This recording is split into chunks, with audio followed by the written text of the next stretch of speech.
Hello everyone, ഒരു പുതിയ വീഡിയോയിലേക്ക് എല്ലാവർക്കും സ്വാഗതം. ഇന്ന് ഞാനിവിടെ ചെയ്യാൻ പോകുന്നത് ഒരു കൗൾ നെക്ക് ടോപ്പാണ്. വളരെ എളുപ്പത്തിൽ തന്നെ കട്ട് ചെയ്യാനും സ്റ്റിച്ച് ചെയ്യാനും പറ്റുന്ന രീതിയിലാണ് ഞാനിത് ചെയ്യാൻ പോകുന്നത്.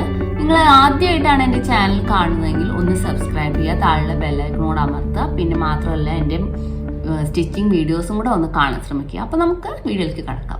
ഇതിലാണ് ഞാൻ കൗൾ നെക്ക് ചെയ്യാൻ പോകുന്നത്. ഇത് ഷിഫോണിന്റെ ഒരു മെറ്റീരിയൽ ആണ്.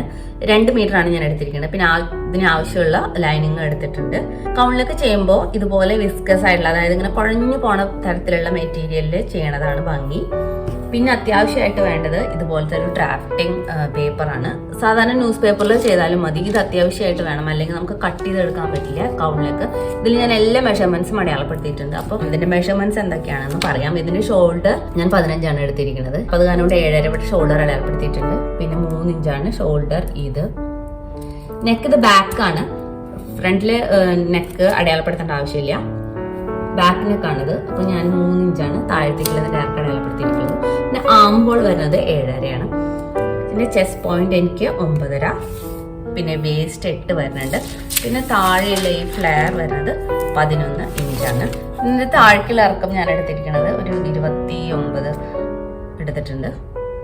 നിങ്ങളുടെ മെഷർമെന്റ് അനുസരിച്ചിട്ട് എടുക്കുക. പിന്നെ ഇതെല്ലാം ഞാൻ സീം അലയൻസ് കൂട്ടിയാണ് ഇവിടെ മെഷർ ചെയ്തിട്ട് ഇരിക്കുന്നത്. പിന്നെ അതുപോലെ ഞാൻ സീം അലയൻസ് കൂട്ടി ഇവിടെയാണ് ശരിക്കുള്ള പോയിന്റ് വരുന്നത്. അപ്പോൾ ഒരു ഇഞ്ച് കൂട്ടി ഞാൻ കട്ട് ചെയ്തിട്ട് എടുത്തിരിക്കുകയാണ്. ഇനി നമുക്കിത് ഈ സെയിം മെഷർമെന്റ് നമുക്ക് തുണിയിൽ കട്ട് ചെയ്തെടുക്കണം. ആദ്യം നമ്മൾ ബാക്കാണ് കട്ട് ചെയ്യാൻ പോകുന്നത്. പിന്നെ ലൈനിങ് കൂടെ കട്ട് ചെയ്യാം.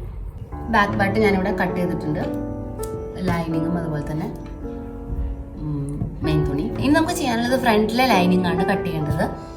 അതിനുവേണ്ടി ചെറിയൊരു വ്യത്യാസം നമ്മൾ ഈ ഡ്രാഫ്റ്റിങ്ങിൽ വരുത്തണം.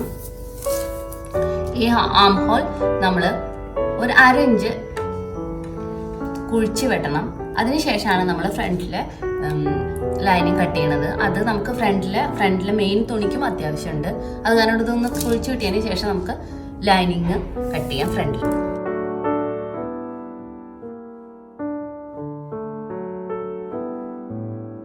ഫ്രണ്ടിലെ ലൈനിങ് ഞാൻ കട്ട് ചെയ്തിട്ടുണ്ട്.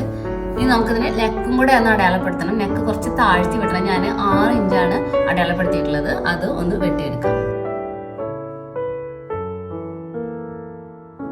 ഇനി നമുക്ക് ഫ്രണ്ടിലെ പോർഷനാണ് കട്ട് ചെയ്തെടുക്കാനുള്ളത്. അതിന് വേണ്ടിയിട്ട് ഞാനിവിടെ തുണി 2ആയി മടക്കിയിട്ടുണ്ട്.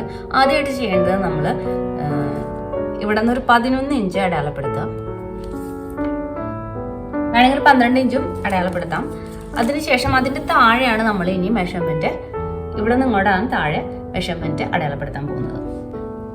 ഇനി ചെയ്യേണ്ടത് ഈ ഡ്രാഫ്റ്റ് പേപ്പർ എടുത്തിട്ട് ഇതിന്റെ ആം ഹോൾ ഈ മാർക്കിൽ നിന്ന് നമുക്ക് അടയാളപ്പെടുത്താം. അതിനുശേഷം ഈ വേസ്റ്റ് ലൈനും കൂടെ വരെ ഇവിടെ അടയാളപ്പെടുത്താം. ശ്രദ്ധിക്കുക, വേസ്റ്റ് ലൈൻ വരെ മാത്രം ഇവിടെ അടയാളപ്പെടുത്തിയാൽ മതി. അതിനുശേഷം ഇങ്ങനെ പതുക്കെ ഈ ഡ്രാഫ്റ്റ് പേപ്പർ നീക്കി നമുക്ക് ബാക്കിയുള്ള ഷേപ്പും കൂടെ ഒന്ന് വരച്ചു കൊടുക്കാം.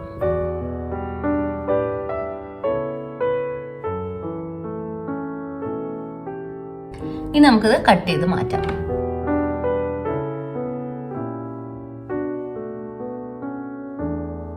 ഇത് കട്ട് ചെയ്തെടുത്തോ മെഷർമെന്റ് അനുസരിച്ചിട്ട്. അപ്പം ഇങ്ങനെയാണ് വരിക.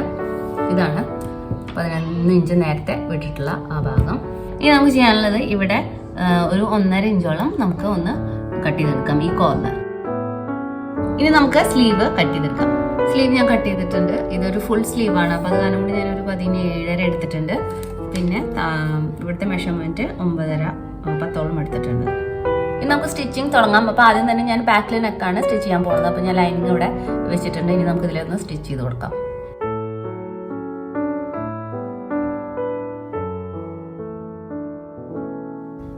ഇത് ഫ്രണ്ടിലെ ലൈനിങ് ആണ്. അത് ഇതുപോലെ ഒരു പീസ് വെച്ച്, നെക്കിന്റെ പീസ് വെച്ചിട്ട് സ്റ്റിച്ച് ചെയ്തെടുക്കുക.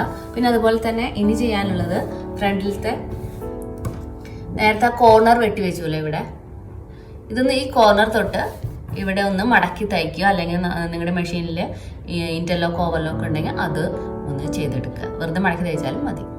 നെക്ക് ഞാൻ ഫിനിഷ് ചെയ്തിട്ടുണ്ട്. ഇവിടെ മടക്കി തയ്ച്ചു ഈ ഭാഗം. ഇനി നമുക്ക് ചെയ്യാനുള്ളത് ഈ ലൈനിങ്ങിന്റെ മുകളിൽ ഈ തുണി വെച്ചതിന് ശേഷം ഈ ആം ഹോൾ ഒന്ന് കറക്റ്റ് ചെയ്ത് കൊടുക്കുക. ഒരു പിൻ വെക്കണതാവും നല്ലത്. അതിനുശേഷം നമ്മളിവിടെ മടക്കി തയ്ച്ച ഈ ഭാഗം മടക്കിയതിന് ശേഷം നെക്ക് നമുക്കൊന്ന് അഡ്ജസ്റ്റ് ചെയ്യാം. എത്രയാണോ കഴുത്തിന് ഇറക്കം വേണ്ടത് അതനുസരിച്ചിട്ട് ഇവിടെ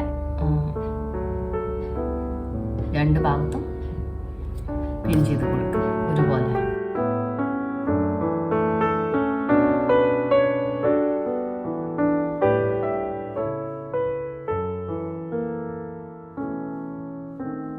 അതിനുശേഷം ബാക്കിയുള്ള ഭാഗങ്ങൾ ഇങ്ങനെ പ്ലീറ്റ്സ് ഇട്ട് ഈ ഷോൾഡറിന്റെ ഒരുപോലെ ആക്കിയെടുക്കുക. പിൻ ചെയ്യാൻ മറക്കരുത്, അല്ലെങ്കിൽ ഇത്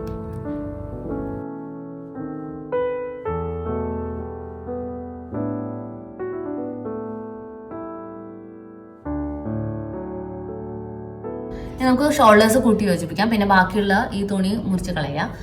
പിന്നെ അതുപോലെ തന്നെ അത് കഴിഞ്ഞിട്ട് ഈ ഷോൾഡർ സാധാരണ നമ്മൾ ടോപ്പ് സ്റ്റിച്ച് ചെയ്യണ പോലെ ഷോൾഡേഴ്സ് കൂട്ടി യോജിപ്പിക്കുക. പിന്നെ സ്ലീവ് വയ്ക്കാം. ബാക്കിയുള്ള സ്റ്റിച്ചിങ് കൂടെ ചെയ്യാം.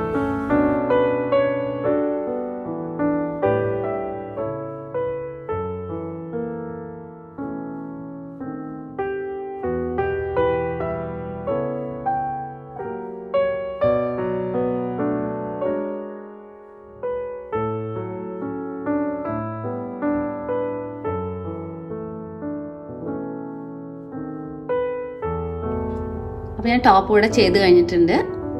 കൈ വെച്ചു, രണ്ട് സൈഡും കൂട്ടി യോജിപ്പിച്ചു. അപ്പോൾ എല്ലാവരും ചെയ്ത് നോക്കുക, നല്ല എളുപ്പമാണെന്ന് മനസ്സിലായില്ലേ? അപ്പോൾ ഇതുപോലത്തെ ഒരു നല്ല യൂസ്ഫുൾ വീഡിയോ ആയിട്ട് ഇനിയും കാണാം. എൻ്റെ ചാനൽ സബ്സ്ക്രൈബ് ചെയ്യാൻ മറക്കരുത്. Bye. Thank you for watching.